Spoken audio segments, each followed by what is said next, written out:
My fellow Americans, I want to speak to you tonight about the troubling events of the past week.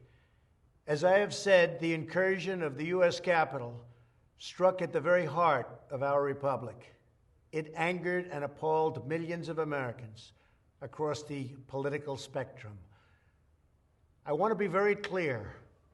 I unequivocally condemn the violence that we saw last week. Violence and vandalism have absolutely no place in our country and no place in our movement. Making America great again has always been about defending the rule of law, supporting the men and women of law enforcement, and upholding our nation's most sacred traditions and values. Mob violence goes against everything I believe in and everything our movement stands for. No true supporter of mine could ever endorse political violence. No true supporter of mine could ever disrespect law enforcement or our great American flag. No true supporter of mine could ever threaten or harass their fellow Americans. If you do any of these things, you are not supporting our movement, you are attacking it, and you are attacking our country. We cannot tolerate it. Tragically, over the course of the past year, made so difficult because of COVID-19, we have seen political violence spiral out of control. We have seen too many riots, too many mobs, too many acts of intimidation and destruction. It must stop.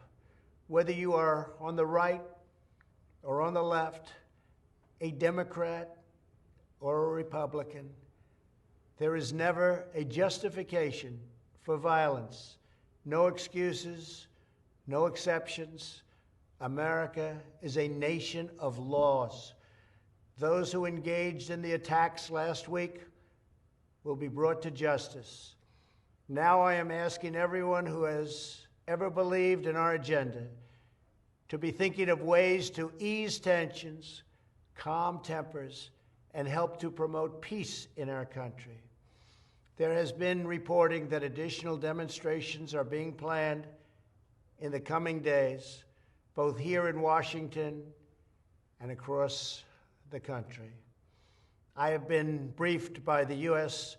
Secret Service on the potential threats. Every American deserves to have their voice heard in a respectful and peaceful way. That is your First Amendment right. But I cannot emphasize that there must be no violence, no law-breaking, and no vandalism of any kind.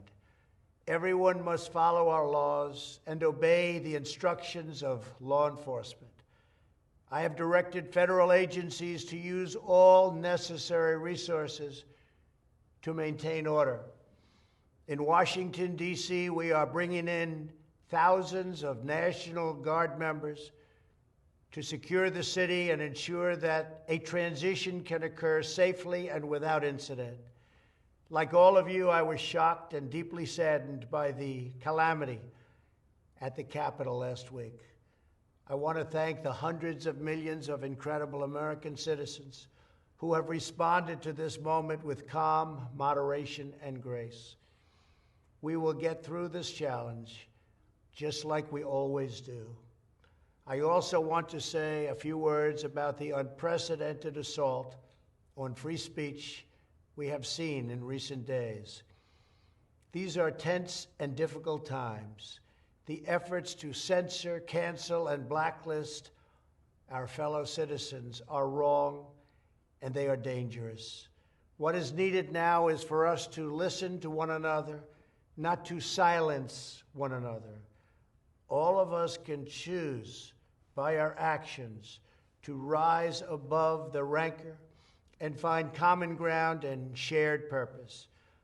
We must focus on advancing the interests of the whole nation, delivering the miracle vaccines, defeating the pandemic, rebuilding the economy, protecting our national security, and upholding the rule of law.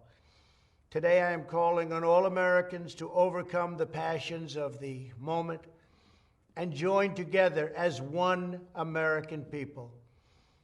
let us choose to move forward united for the good of our families, our communities, and our country. Thank you, God bless you, and God bless America.